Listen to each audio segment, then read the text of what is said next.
انت تعرف انك لما بتشتري ببطاقتك البنكية بيتحسب لك نقاط تقدر تشتري بيها تاني؟ انا محمود سعودي، وفي الفيديو ده اعرفك كل حاجة عن البوينتس وازاي تستفاد منها.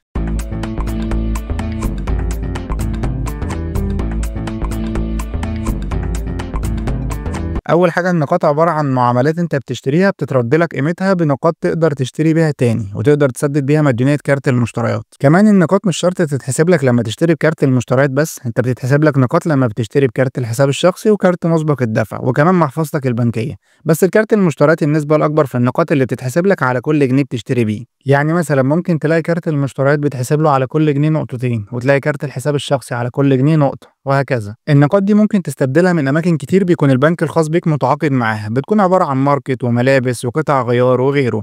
وهنا الاستبدال بيكون في شكل قسيمه مشتريات. كمان ممكن تستبدل كاش باك، وهو ان النقاط تسدد لك مديونيه كارت المشتريات. نخلي بالنا ان النقاط بيكون ليها تاريخ انتهاء صلاحيه، وكمان لما بتستبدل قسيمه الشراء بيكون ليها تاريخ انتهاء، فكلم البنك الخاص بيك واعرف النقاط بتاعتك واستبدلها. ولو عجبك الفيديو ما تنساش تعمل لايك وتشترك وتبعت الفيديو لغيرك عشان يستفاد. شكرا ليك، والسلام عليكم ورحمه الله وبركاته.